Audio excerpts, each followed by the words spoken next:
Violencia de género, una crisis que no conoce fronteras y que deja cicatrices invisibles en millones de mujeres en todo el mundo. Pero, ¿qué sucede cuando este problema se vive en medio de la guerra, la pobreza extrema y la desesperanza?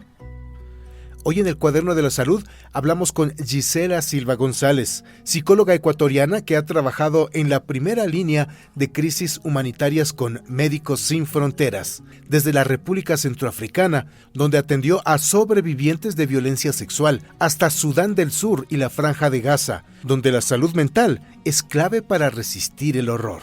¿Cómo se sobrevive al silencio? ¿Cómo podemos prevenir la violencia de género y apoyar a quienes la han enfrentado?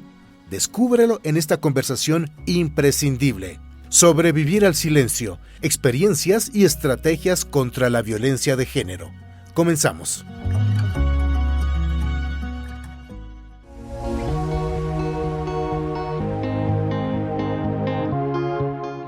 Iniciamos el Cuaderno de la Salud, donde cada pregunta tiene su respuesta. El Cuaderno de la Salud de El Comercio. Abre tu cuaderno y toma nota.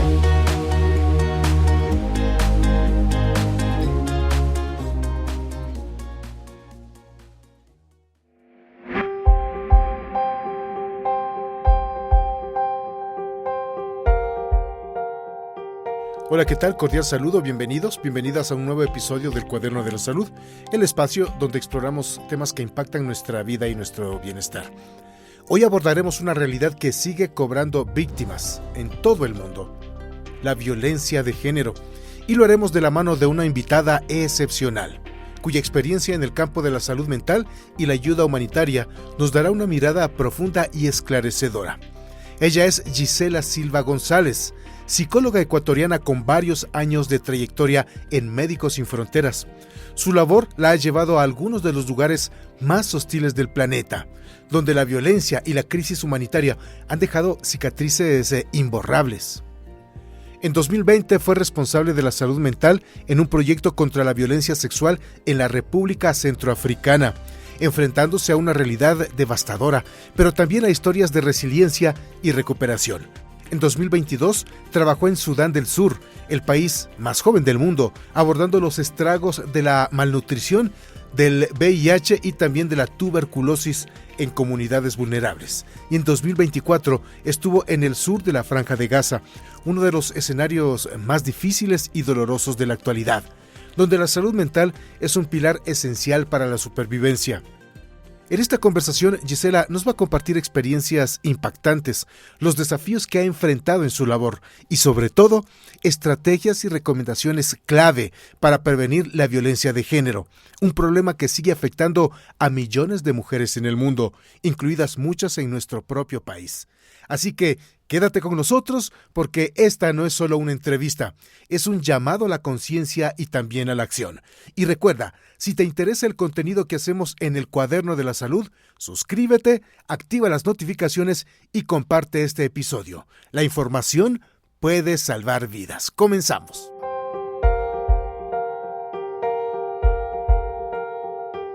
Bien, entonces vamos a iniciar. Les voy a presentar y le voy a dar la bienvenida a nuestra querida invitada. Estamos muy contentos, es un privilegio para nosotros. Gisela Silva González, gracias por estar aquí en el Cuaderno de la Salud. Muchas gracias a ti, Oscar, por esta invitación. Bien, vamos a conversar un poco. Hay tantas cosas que me vienen a la cabeza que pues vamos a tratar de hacerlo en orden, pero tenemos que aprovechar tu experiencia también y tu conocimiento. Trabajar en salud mental es una vocación que, digamos, requiere una gran sensibilidad y, por supuesto, compromiso. No es solo, digamos, entender el sufrimiento humano, sino acompañarlo, sostenerlo y también guiarlo hacia una recuperación. En tu caso, ¿qué fue lo que te llevó a especializarte en este campo y cómo llegaste a Médicos Sin Fronteras? Bueno, concuerdo con todo lo que tú dices, ¿no? Que es un compromiso muy fuerte porque nosotros trabajamos con lo más íntimo de las personas, o sea, como cuando ya te vas a dormir, ¿qué es lo último que piensas, ¿no? Esos pensamientos que no cuentas a nadie, nosotros en la salud mental estamos ahí para dar ese sostenimiento, ese espacio seguro a las personas que están en un profundo sufrimiento o muy confundidas. justamente fue eso lo que a mí me llevó a seguir psicología, porque para mí era muy importante dar un espacio a la palabra de las personas, hacerles sentir que, sobre todo en contextos muy duros y muy difíciles, sobre todo yo empecé mi carrera con adolescentes víctimas de trata de personas. Entonces, hacerles saber que existía un espacio donde eran escuchadas, sostenidas y no juzgadas, y donde podían ellas poco a poco ir sanando estas experiencias tan traumáticas.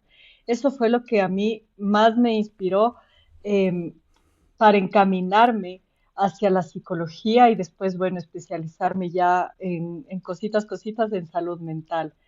Y cómo yo terminé en Médicos Sin Fronteras, bueno, Oscar, yo tengo una experiencia de más o menos unos 14 años en el mundo humanitario, en el trabajo humanitario, en contextos difíciles de conflicto, aquí en Ecuador. He trabajado también en Bélgica con poblaciones eh, migrantes, he trabajado en el Medio Oriente, en África, entonces como todo esto hizo que obviamente como el camino más lógico de mi carrera sea en una organización médico-humanitaria como Médicos Sin Fronteras. Gisela, como lo comentas hace un momento, tú has trabajado en contextos de crisis humanitaria y en lugares donde la violencia y la guerra, la desigualdad afectan cada aspecto de la vida de las personas. ¿Cómo podrías describir esta labor, la que tú realizaste en estos escenarios y sobre todo qué desafíos enfrentaste al tratar de brindar el mejor apoyo psicológico en condiciones, digamos que tan extremas? Bueno, yo pienso que uno de los desafíos más grandes justamente es el estigma que hay alrededor de la salud mental, que incluso, bueno, lo tenemos aquí en el Ecuador, en nuestra sociedad, ¿no?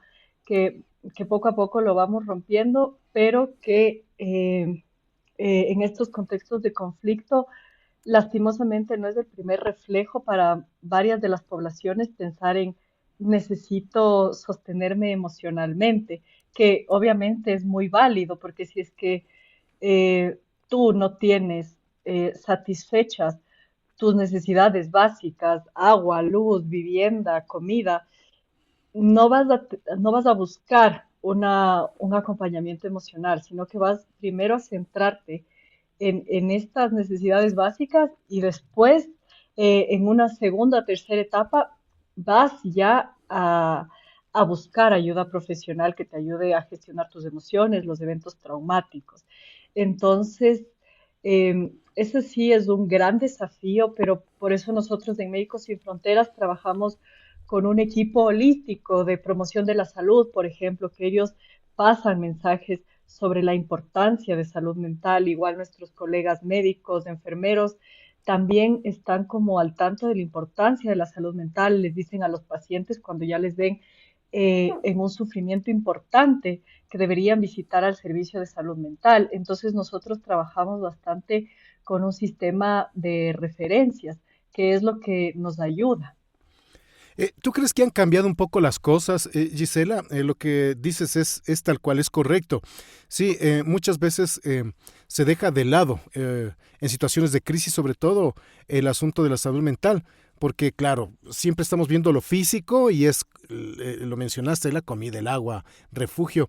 Sin embargo, el trauma y el sufrimiento emocional dejan huellas invisibles, pero sumamente profundas. Y yo quisiera que me comentes cómo afectan estos contextos a la salud mental de las personas y qué impacto a largo plazo pueden tener si no se brinda la ayuda adecuada. ¿Crees tú que ha cambiado un poco eso?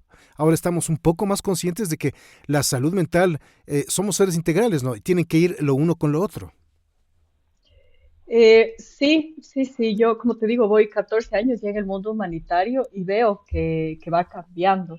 Incluso, bueno, yo voy desde el 2020 en Médicos Sin Fronteras y veo cómo va evolucionando, cómo la percepción de la salud mental dentro de nuestra organización va cambiando, va evolucionando, se van rompiendo estigmas, paradigmas, se va dando la importancia a estas intervenciones. O sea, una de las cosas magníficas de la salud mental, por ejemplo, y de nuestras intervenciones es que construimos redes a través de espacios seguros, a través de actividades lúdicas, a través de actividades recreacionales. Entonces, eso es una, digamos, un plus que los demás servicios, los demás departamentos de salud ven y dicen, claro, esto también es súper importante para que el paciente se sostenga y para que haya una reparación y una recuperación integral. Sí, yo estaba revisando un poco tu hoja de vida y has estado en muchísimos lugares. Veo que el mundo es pequeño, resulta ser pequeño. Y por ejemplo, en el 2020 estuviste, si no me equivoco, en la República Centroafricana. Ya estuviste Sí, trabajando en un proyecto contra la violencia sexual, ¿verdad? Ahora, sí. las víctimas de este tipo de agresiones muchas veces no solo enfrentan el trauma del abuso, sino también el rechazo social, la estigmatización e incluso podemos hablar de la impunidad de sus agresores. ¿Qué encontraste tú en este contexto y cómo trabajaste con las sobrevivientes para ayudar a recuperar su vida? Lo comento porque yo estoy más que seguro que en nuestro país hay varios lugares en donde podemos encontrar un contexto muy parecido a lo que estamos conversando. Bueno, en la República Centroafricana sí era un contexto, digamos, muy hostil con referencia a esto. En este contexto yo ha sido el único contexto que vi que utilizamos un plan de contingencia que era bueno, en inglés no sé si estaría bien la traducción, pero es como el aflujo masivo de víctimas de violencia sexual. Quiere decir que cuando explotaba el conflicto, se incrementaba exponencialmente la violencia sexual, sobre todo en las mujeres y en las niñas que eran desplazadas internas de sus hogares. Entonces llegaban a nuestra clínica en cantidades increíbles, o sea, en un día yo recuerdo que recibimos 120 víctimas. Imagínate, en un día, eh, Wow. que era que era como muy impactante ver esa realidad, o sea, que se habían expuesto a tantas mujeres, a tantas niñas. Nosotros, como te digo, hacemos desde Médicos Sin Fronteras, en este proyecto específico que se llamaba el proyecto Tóngolo, que significa estrella en el idioma local, nosotros hacíamos un tratamiento integral, entonces iban por el trabajo social para ver cómo esto que te decía, ¿no? Cuáles son las necesidades básicas de las personas, si es que podríamos referir a otras ONGs, que yo creo que en este tipo de contextos y en este tipo de problemáticas es esencial conocer el sistema de referencias. Después nosotros hacíamos la atención de urgencia a nivel médico, bueno, que las 72 primeras horas después de la agresión son cruciales porque es ahí cuando tú puedes dar el kit de emergencia para evitar las enfermedades sexualmente transmisibles, evitar el embarazo no deseado y como curar cualquier otra herida física. Y después trabajábamos con la referencia al servicio de salud mental, donde se trabajaban con los consejeros de salud mental para empezar ya un tratamiento emocional. Cuando nosotros hablamos de violencia, a mí me gusta ponerle la S al final de violencias. Creo yo que llegamos un poquito Ujú. más allá. ¿Por qué? Cuando hablamos de una agresión física, ya estamos hablando de que atrás hubo algo de manipulación y muchísimas otras cosas más. Yo quisiera que nos comentes un poquitito en tu experiencia qué patrones de violencia encontraste en los distintos países donde trabajaste y crees que hay factores comunes más allá de la cultura o del contexto geográfico. Bueno, lo que es común en todos estos contextos es el conflicto, o sea, que hay un grave conflicto interno donde los sistemas de justicia están muy quebrantados y claro, no se percibe como que pase lo que pase, no tengo quién me va a ayudar. Y que, bueno, las soluciones que nosotros conocemos en nuestro contexto muchas veces no son las mismas soluciones al problema de la violencia de género y a la violencia sexual que se conoce en otros contextos. Hay contextos, igual bueno, que por temas de confidencialidad no puedo mencionar, pero que los derechos de las mujeres son casi escasos y ahí se limita muchísimo más el acceso a la salud, a la recuperación de las víctimas, pero sobre todo las personas que llegan a los servicios, las mujeres que llegan a los servicios de salud no son un porcentaje representativo, porque como no hay este discurso de derechos de la mujer, entonces es como simplemente se dice, bueno, entonces esta es mi realidad, esta es, digamos, como sí, claro, esta es mi realidad, esto es lo Ajá. que yo tengo que vivir por ser mujer, entonces se normaliza muchísimo. Y claro, sumado a un sistema de justicia que no responde como debería responder, y encima también, que es donde nosotros de Médicos Sin Fronteras actuamos, que son sistemas de salud eh, casi completamente desestructurados, no asisten a estos lugares y la violencia es exponencial. Yo creo que la gente que llega a nuestros servicios no es representativa de lo que pasa realmente en la sociedad. Yo quisiera que nos comentes algo, llamando a tu experiencia, y es que uno de los mayores problemas en la lucha contra la violencia de género es justamente el acceso a la ayuda. Ahora, muchas mujeres no denuncian por miedo, o tal vez por falta de confianza en el sistema, como lo mencionaste hace un momento, o porque no tienen a dónde ir. Ahora, en los lugares donde trabajaste, donde los recursos son escasos y la impunidad es alta, ¿cómo se abordan estos casos? ¿Y qué se puede hacer para mejorar la protección y el apoyo de las víctimas de pronto? Bueno, es lo que hacemos desde Médicos Sin Fronteras, que está dentro de nuestros principios y es dar testimonio y abogar. Abogar por las víctimas que no, o sea, que no pueden hablar por ellas mismas, que no tienen esta voz de denunciar qué es lo que les está pasando. O sea, nosotros dentro de Médicos Sin Fronteras siempre tratamos de dar testimonio de lo que estamos viendo, de lo que está pasando. Tratamos, digamos, de hablar con las autoridades, de visibilizar estos problemas. O sea, en lugar de dejarles como en el silencio y decir, bueno, así es la cultura, así es lo que sucede, nosotros apostamos porque sí se pueda cambiar algo. Y por eso es tan importante que nosotros nos mantengamos neutros dentro de los conflictos para poder hablar con todas las partes del conflicto y dar a conocer el impacto de esta problemática. Y debe ser muy difícil de pronto, porque hay algunas aristas que de pronto ni siquiera las pensamos nosotros, porque en sociedades profundamente arraigadas en tradiciones, muchas veces la violencia contra las mujeres es vista como normal, entre comillas, o incluso merecida.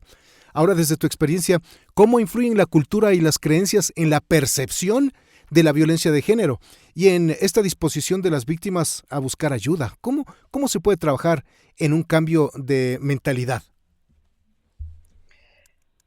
Justo lo que yo te mencionaba, ¿no? El equipo de promoción de la salud hace un trabajo, para mí es espectacular y fundamental dentro de Médicos Sin Fronteras, porque justamente ellos se atreven a hablar de temas que esto es la violencia sexual, esto es la violencia de género, y entonces es como reeducar a la gente. Me acuerdo también nosotros y ahí también entonces entra el equipo de salud mental a hablar como tú decías, las heridas invisibles, las consecuencias invisibles de este tipo de violencias. Me acuerdo que en la República Democrática del Congo hubo un proyecto muy bonito que era hacer una escuela de mujeres, justamente para hablar de estos temas que culturalmente e históricamente han sido, digamos, prohibidos, que son el tema de todo tipo de violencias contra la mujer. Y es un poco como reconocer el rol que la mujer tiene en la sociedad, que las niñas tienen en la sociedad y también ir tejiendo redes juntas con el apoyo de distintas organizaciones, entre ellos Médicos Sin Fronteras, para que puedan hablar, para que empiecen a empoderarse, para que no se queden calladas, para que empiecen también a exigir a la sociedad que visibilicen estos problemas. Nosotros en algunos programas que hemos realizado aquí en temas de salud, en temas de violencia, en muchos temas, siempre llegamos a una palabra que es muy importante y es las redes de apoyo. Ahora, en muchos lugares donde trabajaste seguramente, las redes de apoyo eran la única salvación para muchas mujeres. Nosotros aquí conocimos de algunos casos. ¿Qué tan importante es la comunidad en la prevención y en la recuperación de las víctimas de violencia? ¿Cómo podríamos replicar estos modelos en otros lugares, como nuestro país? ¿Por qué no?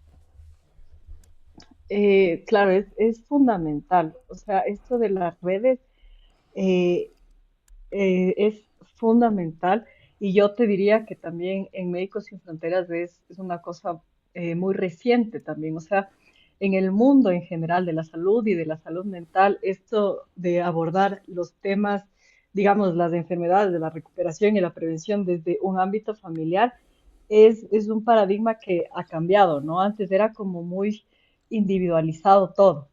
Ahora, por ejemplo, nosotros en las consultas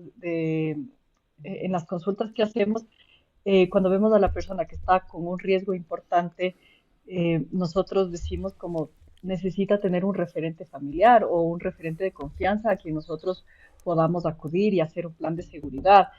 Es fundamental porque también se van conociendo los unos a los otros, ¿no?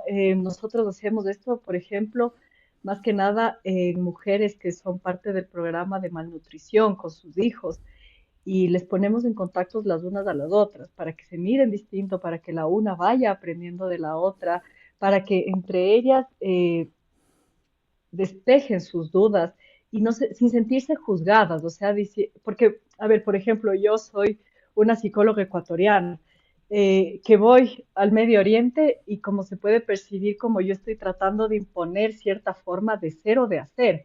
Entonces, lo más importante es entender que el conocimiento enriquecedor y que sana y que reconstruye la sociedad y que previene y sostiene está dentro de la comunidad mismo. Solo hacen falta lugares donde la palabra circule de una manera respetuosa, sin ser juzgadas, donde hay un profesional que quizás vaya acompañando todo este discurso, pero reconocer que el conocimiento más válido es el que tiene la comunidad.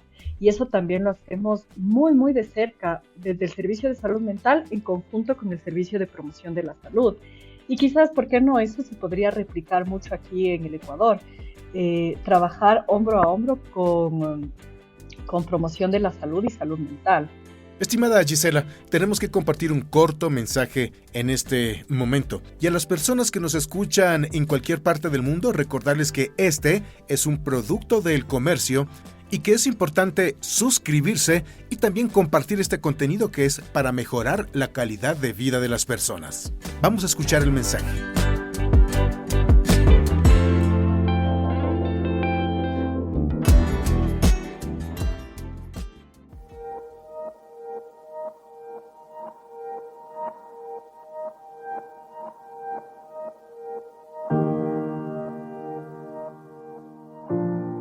Se reconocen en el dolor, en la nostalgia y una espera que no tiene fin.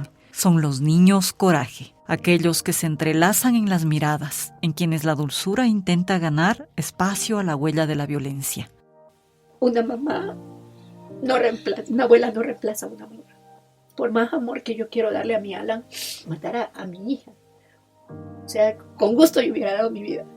Porque ver crecer a un niño sin mamá, pues, no se lo deseo a nadie. Mi chiquito dice, mami, me voy a jugar. Y yo sé que no. Él se va a mirar a su mamá al cuarto. Yo le digo, ¿por qué vienes al cuarto? Yo no tengo mamá. Yo le digo, pero estoy yo, mi amor. Pero no es lo mismo que la Vale. No eres lo mismo. Y sí me duele. Porque se fue. Que a veces yo sí me quisiera morir y irme con la Vale allá arriba al cielo. Coraje, esa valentía ante el dolor, los sufrimientos, las heridas e incluso la muerte. No hubo una audiencia que no me acompañara. Él decía, nos vamos a hacer justicia por la Vale. Sí, vamos a hacer justicia por la Vale. Pero también ese ímpetu para reconstruirse cada día, entre ese vacío eterno, en esos brazos que se unen, ahora únicamente en la memoria. Son niños que al reencontrarse, su voz replica, tú sí me entiendes. A tu mamá también le pasó lo mismo que a la mía. Somos iguales. El hijo de Valeria es un niño coraje, el eco de mamá Valeria.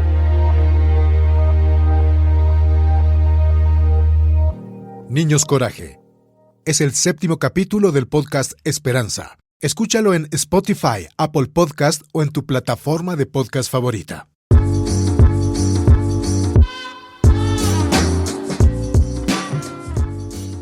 Yo estaba pensando, mientras hablabas, que cualquiera de nosotros podríamos ser un grupo de apoyo con una persona. Y pues, en este momento nosotros estamos viviendo una experiencia con un podcast en el comercio exclusivo de violencia de género.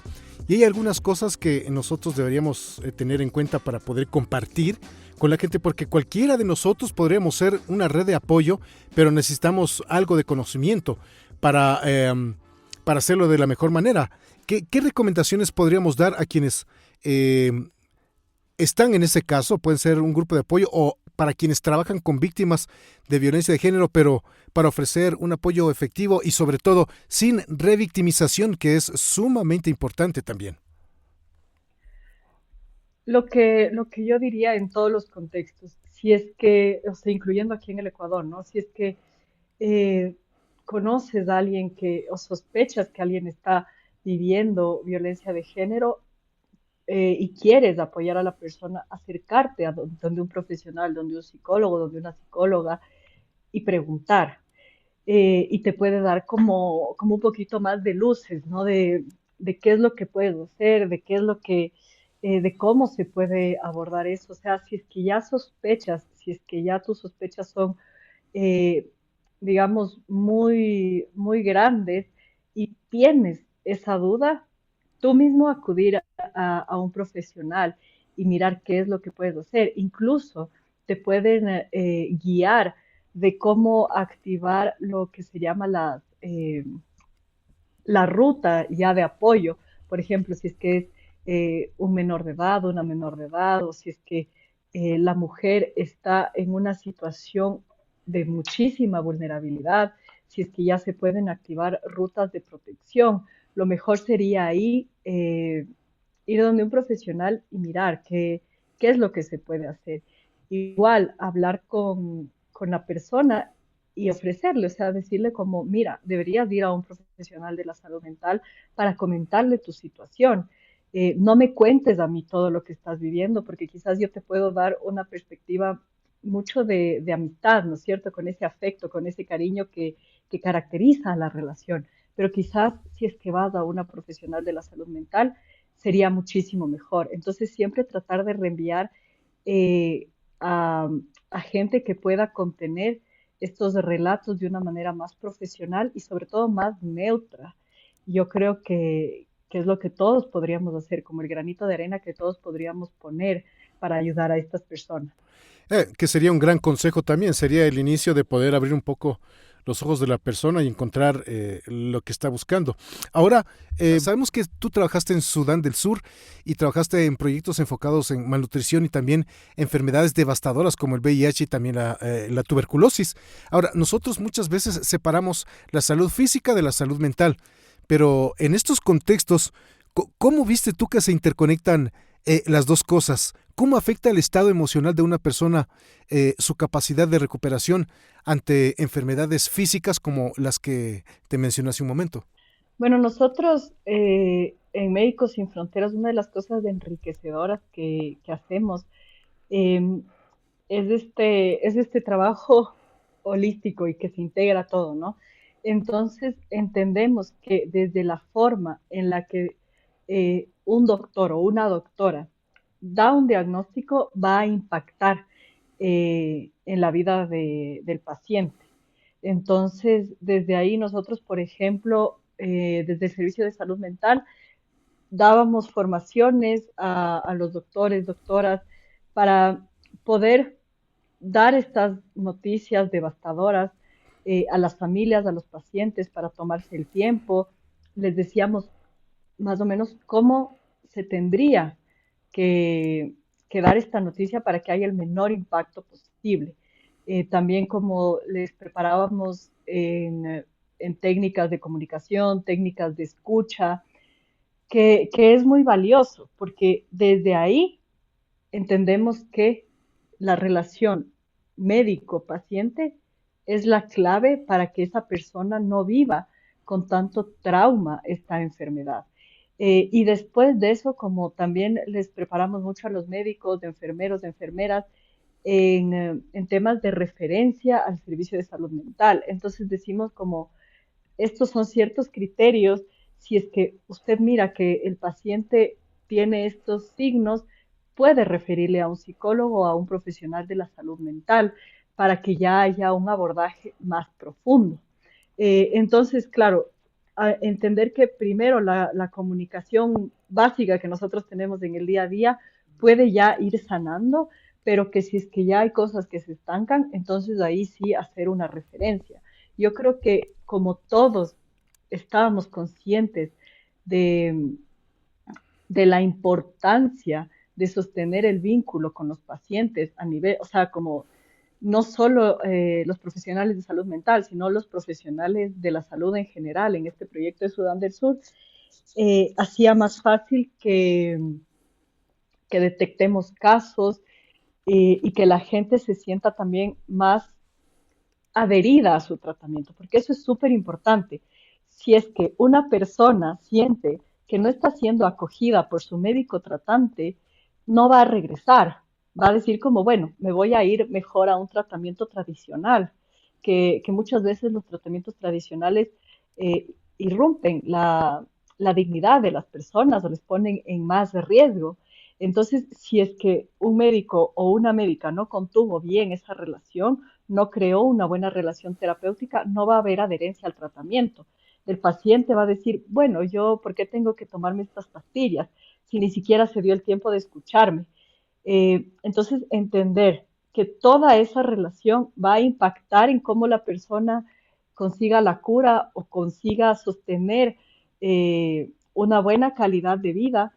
Y quería decirte que a nosotros como ecuatorianos nos llena de orgullo saber que una psicóloga ecuatoriana está haciendo ese trabajo. Estamos hablando de la Franja de Gaza, de Sudán, de Ecuador y me imagino qué otro montón de lugares en los que has estado en situaciones delicadas. Y nosotros pocas veces pensamos en la salud mental de quienes nos ayudan, los médicos, los psicólogos, los trabajadores sociales.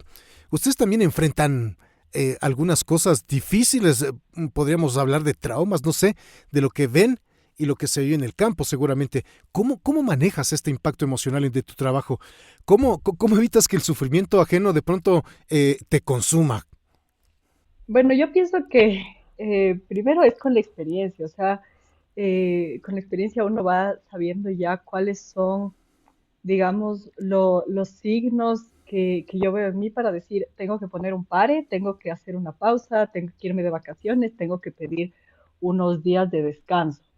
Pero eso es algo que solamente viene con la experiencia, ¿no es cierto? O sea, cuando uno empieza en su carrera, yo creo que la energía es distinta, pero cuando vas creciendo, vas teniendo más experiencia, te das cuenta que hay cosas que más bien no se tienen que prevenir.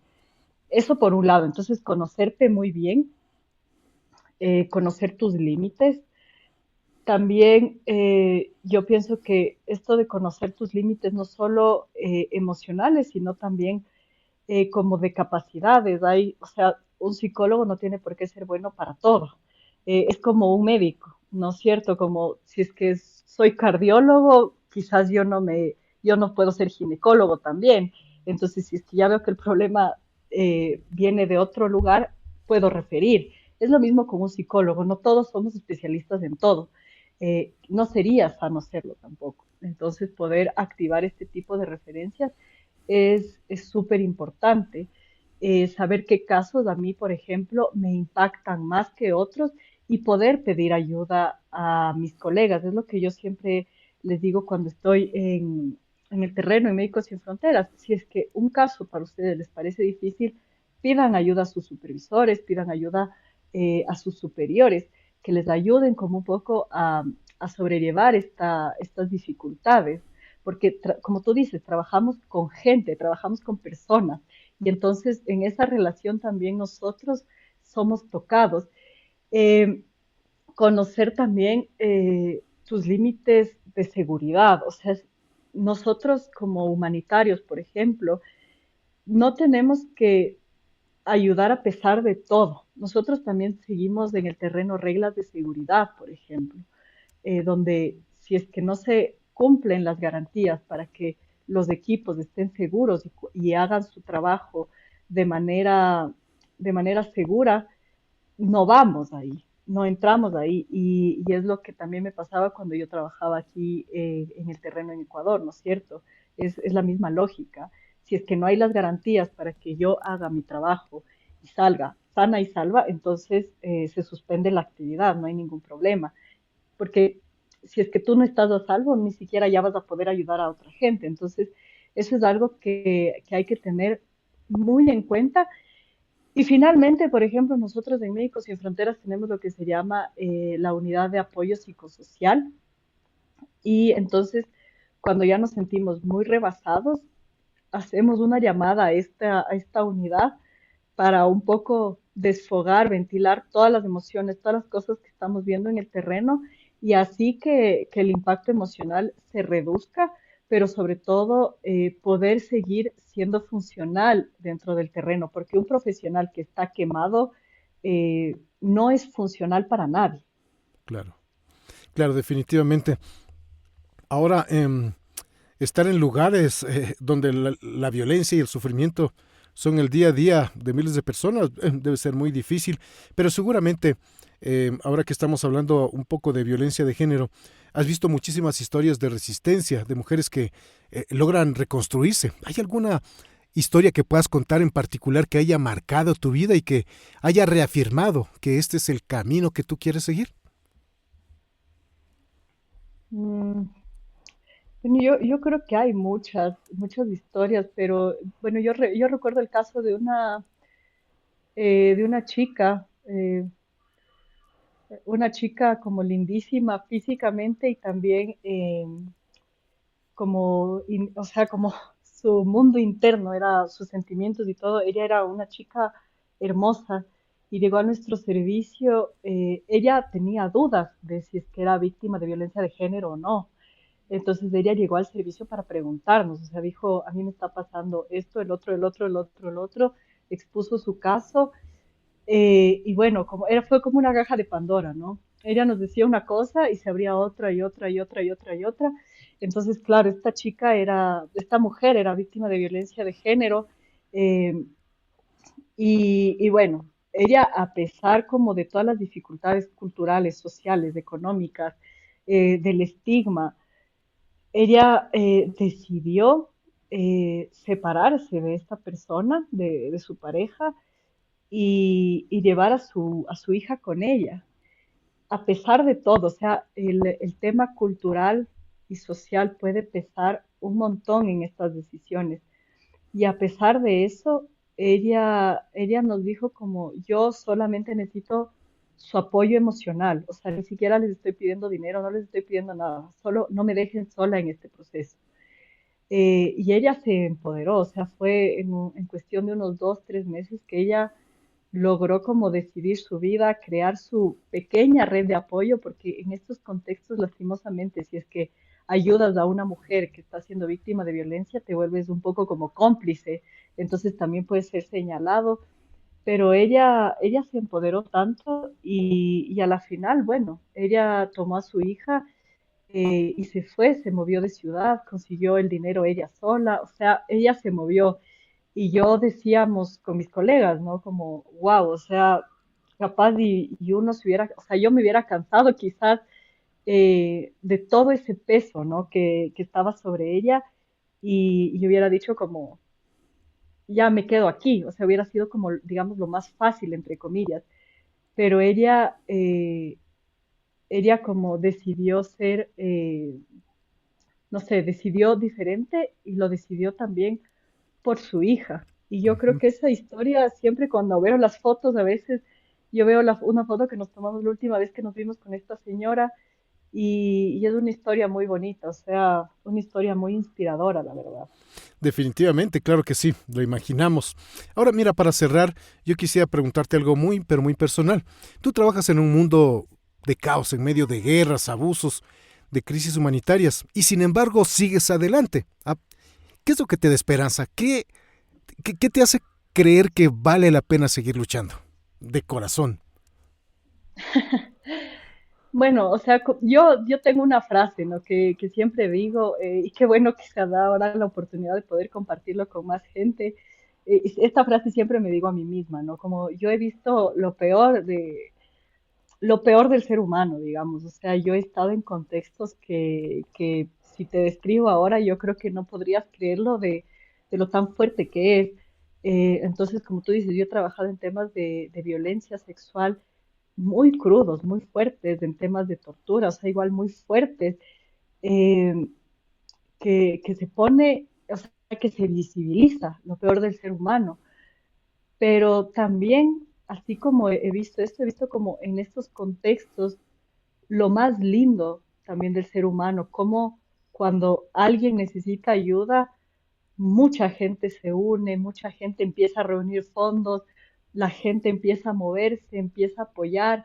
Entonces también, como digo, claro, como a toda esta crudeza del mundo, a este momento tan complejo que vivimos en el mundo, hay que apostarle a esta parte de tejer lazos, de tejer redes y de apoyar, porque si es que nosotros no apostamos de esa humanidad que queda en nosotros, entonces simplemente nos vamos a dejar comer y hundir por la gente que quiere hacernos mal. Entonces hay que hacerle una contra a eso. ¿Y cómo hacerle la contra? Con nuestro granito de arena, de decir, bueno, yo estoy aquí y a mí sí me importan y estoy viniendo del otro lado del mundo para darles ayuda, para darles contención, para formarles en distintos temas, porque así ustedes se sientan invisibles, no lo son.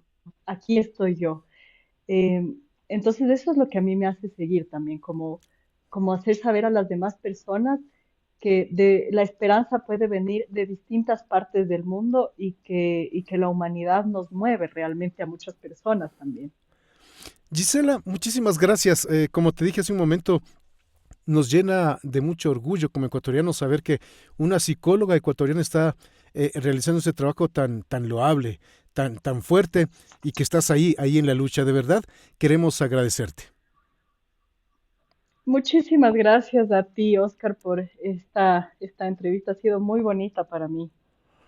Oh, qué bueno. Esperamos en un futuro poder conversar contigo, saber dónde estuviste, que nos enseñes también, porque hay muchísimo que nosotros tenemos que aprender de tu experiencia y del mundo. Así es que de verdad, muchísimas gracias. Muchísimas gracias, Oscar. Perfecto. Nosotros vamos a continuar entonces aquí en el Cuaderno de la Salud.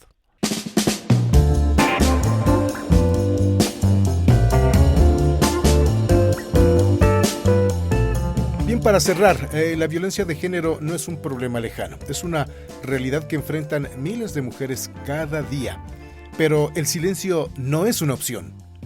Hoy, con la valiosa experiencia de Gisela Silva González, hemos comprendido que el cambio comienza con la conciencia, la acción y, por supuesto, el apoyo. Agradecemos mucho a Gisela por compartir su testimonio y su labor en la primera línea de ayuda. Y a todas las ecuatorianas y ecuatorianos que escuchan este episodio, que su voz y su compromiso también sean parte de la lucha, porque cada acción cuenta y también cada historia importa. Si este episodio te ha resonado, compártelo, suscríbete y sigue acompañándonos en El Cuaderno de la Salud. Nos escuchamos en el próximo capítulo.